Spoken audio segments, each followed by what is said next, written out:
freelancing on the side. I got top 10 in the world on Upwork. If you guys know what Upwork is, it's like a Yeah, yeah. freelancer site. But way back then, there was no one doing Amazon. Now there's hundreds and thousands of people there. But I was just saying, hey, I'm a guy, moonlighting. I do this in the daytime for a company, and if you need help, let me know. And I just started solving problems for people on Amazon, whether it was listing like catalog issues. Amazon has been always a dark, like very like a darkness over it in regards to like the data and visibility that they give you. And so you don't get a lot of help. There's not a lot of answers. Support is automated. And it gave birth to this like third party world, which is us essentially, of service providers coming in. My clients were coming from Upwork. Once I got top 10 in the world, it was just like, an overload of customers coming through Upwork at the time. And it wasn't really the brands of of today and manufacturers, like legitimate brands. It was 9 to 5, corporate people that wanted to be entrepreneurs, people trying to leave their 9 to 5, and like that real entrepreneurial type was really the type to pioneer Amazon in a similar way that creators are pioneering TikTok Shop today. Absolutely. Right? It was like really how it was on Amazon. And so I was just getting hired. It wasn't like full service, like help me take this brand to market.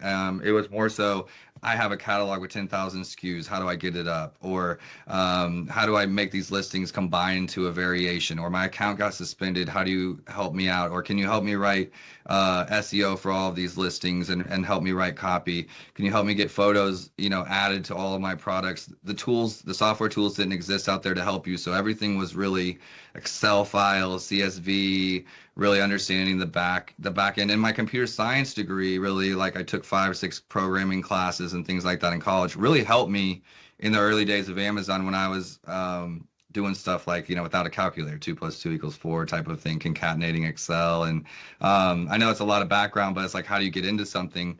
It really just started like that. And I started putting the different areas that I was working in into kind of these buckets, and was like, I think I need a team to help me with this. I'm not the best photographer or graphic design, but I have a good eye. I can tell you, what needs to be done. I needed help. So I needed and freelancers weren't working.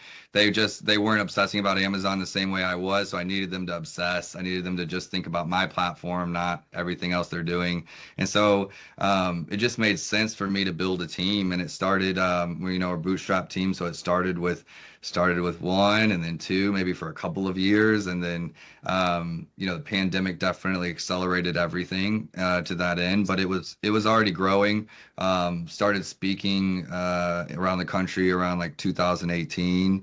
And now I've actually been all over the world, speaking in Europe.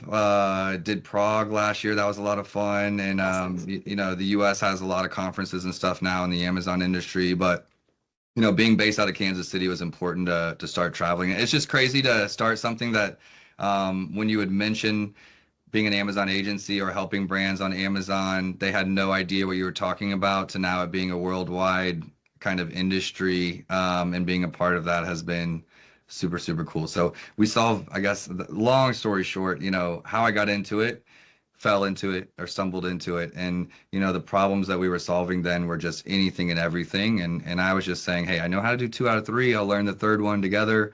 And you add up 10 years plus, and you just start, you start all of a sudden having a lot of knowledge. So